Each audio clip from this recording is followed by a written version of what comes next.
τον κύριο Πρόεδρο και τα μέλη του Διοικητικού Συμβουλίου του Πνευματικού Ομίλου Κόγωνο Φιλιτάς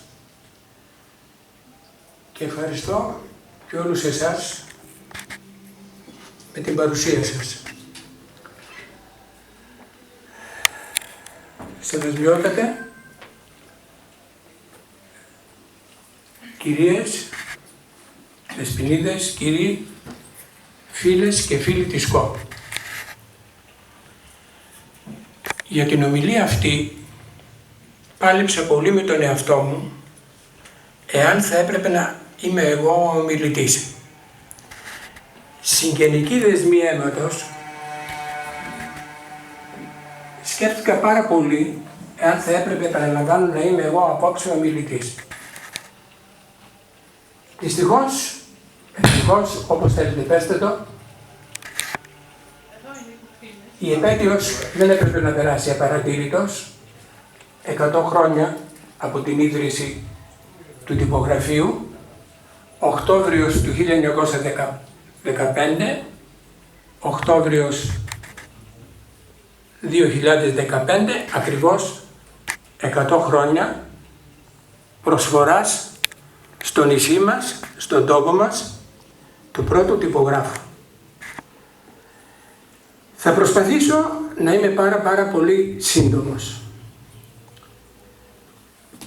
Ο Νικόλαος Νικολαίδης, για αυτούς που δεν ξέρουν, γεννήθηκε στην Ιερουσαλήμ από Ελληνοκύπριους γονείς.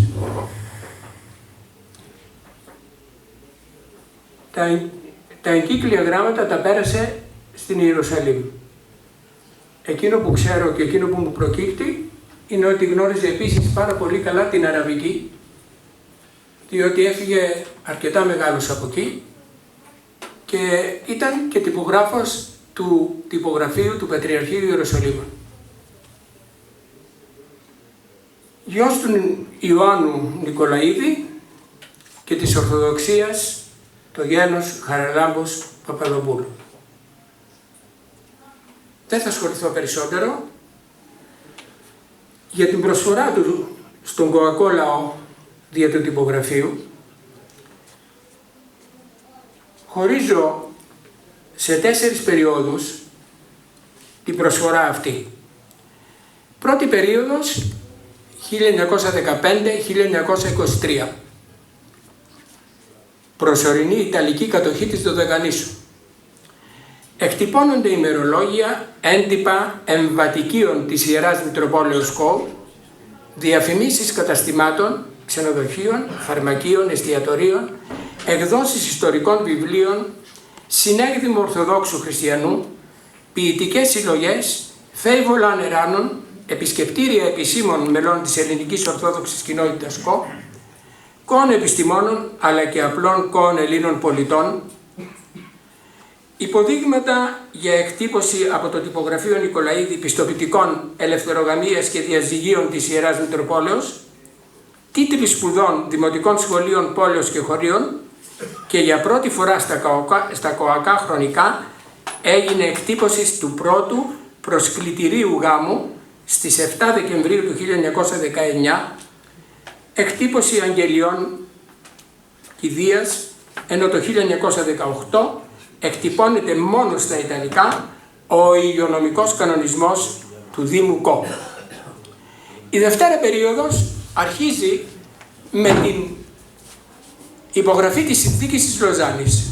Δυστυχώς, εμείς οι Δωδεκανήσοι μείναμε εκτός. Τώρα πλέον τα πράγματα αλλάζουν.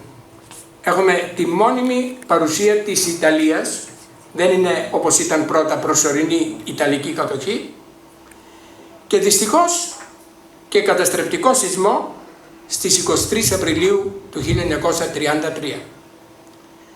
Κατά τη δευτέρα αυτή περίοδο συνεχίζεται η έκδοση ιστορικών βιβλίων, όπως είπα, του ΚΟΟΥ ιστοριοδίφη και αρχαιολόγου Ιακώβου Εμμανουήλ Ζαράφτη, και έχουμε τις πρώτες ιταλικές πιέσεις με το περιβόητο αυτοκέφαλο της Εκκλησίας Δωδεκανήσου από τον Οκτώβριο του 1924.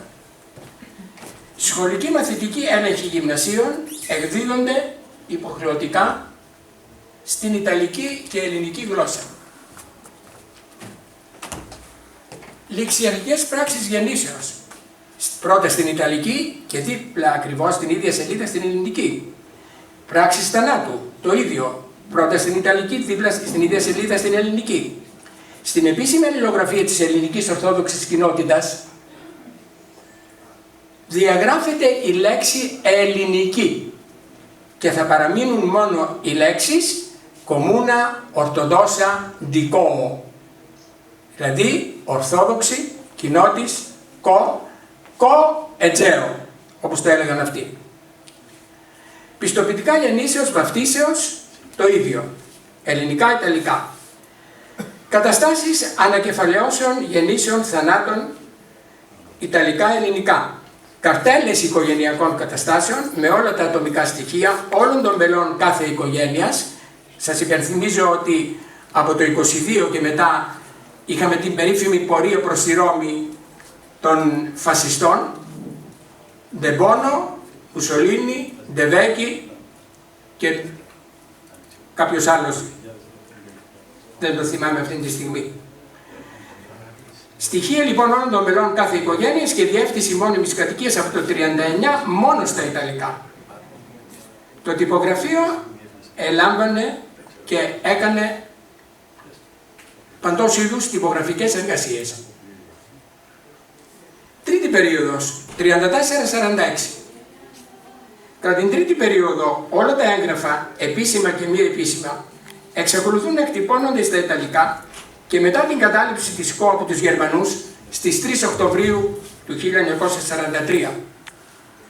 Βεβαίως, πρέπει να τονίσω ότι την περίοδο αυτή είναι η πρώτη μετασεισμική περίοδος με όλες τις δυσκολίες που προέκυψαν από τον καταστρεπτικό σεισμό της 23ης Απριλίου του 1933 και για τον τυπογράφο Νικολαίδη, ο οποίος εκτός το ότι είχαν περιπέτεια τα τυπογραφικά μηχανήματα και ο ίδιος δέχτηκε πρώτο σκληρό χτύπημα. Ναι, εδώ είναι ο δεύτερος τυπογράφος, ο πρώτος παρακαλώ, το πρώτο ξανά. Ναι, εδώ είναι ο Νικόλαος Νικολαίδης, ο πρώτος τυπογράφος. Το επόμενο. Είναι ο Αντώνιος Βραχνάς, ο δεύτερος κατά σειρά τυπογράφος. Τρίτος είναι ο εξάδελφος Νίκος Σουρασής και τέταρτος πάλι ο αδελφός του και εξάδελφος Φυσαρίων Σουρασής.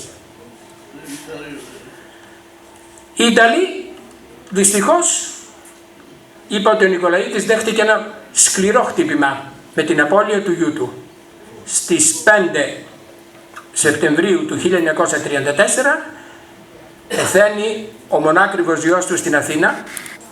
Δεν επιτρέπουν οι Ιταλοί να μεταφερθεί η σωρός για ενταφιασμό στην ΚΟ, αλλά δεν επιτρέπουν ούτε και οι γονείς του νεκρού να μεταβούν στην Αθήνα για την κηδεία και να ξαναγυρίσουν. Και όλα αυτά γιατί, χωρίς να θέλω να επενέσω ή να... όλα αυτά διότι ο Νικολαίδης από πείσμα εναντίον των Ιταλών διατηρούσε την αγγλική υπηκότητα ως Ελληνοκύπριος. Η δε μητέρα του και προγιαγιά μου, το είδα άλλωστε στην καρτέλα την Ιταλική, διατηρούσε την ελληνική υπηκότητα μέχρι την ημέρα της ενσωματώσεως στο Δεκανήσου. Δεν την άλλαξε. Η πολιτική διοίκηση της ΚΟ παραμένει στα χέρια των Ιταλών μετά την γερμανική εισβολή 3 Οκτωβρίου όπως είπα του 1943. Η στρατιωτική διοίκηση παραμένει στα χέρια των Γερμανών. Αρχίζει ένας φοβερός πόλεμος μεταξύ Ιταλών φανατικών οπαδών του Ντούτσε, Ιταλοφασιστών και Ιταλών φίλων και οπαδών του Μπατόλιο, δημοκρατών, διότι ο Μπατόλιο, όπως ξέρετε, έκανε το λεγόμενο αρμιστίτσιο, την ανακοχή, τη συνθηκολόγηση.